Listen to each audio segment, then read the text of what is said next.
Ky vit duket një vit i mbar për frutikulturën në vend. Pemët frutore janë të mbushura me prodhim dhe fermerët presin një sezon pozitiv. Megjithatë, krahas prodhimit të mirë, problematikat në këtë sektor vazhdojnë të mbeten të shumta.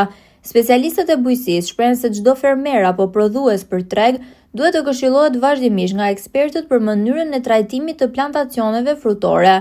Sipas tyre, trajtimet nuk kryhen më si para viteve 90, ku çdo kulturë frutore ndiqej në mënyrë të veçantë dhe bazuar në analiza të detajuara. Sot realiteti në terren duket krejt ndryshe. Agronomët dhe specialistët e sektorit rrallë shihen pranë fermerëve, ndërsa shumë prodhues detyrohen të marrin vendime vetë për trajtimet, shpesh pa informacionin e duhur.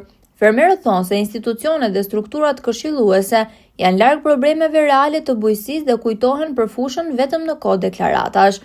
Mungesa e kontrolleve dhe e këshillimit profesional po ndikon drejt për drejt në cilësinë e prodhimit, ndërsa dëmtuesit dhe sëmundjet në pemët frutore po shtohen nga viti në vit.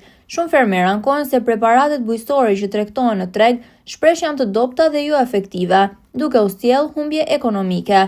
Nga ana tjetër, fermerët shprehen jashtë kamerave se frutikultura ka nevojë për specialistë në terren gjatë gjithë sezonit dhe jo vetëm në letër.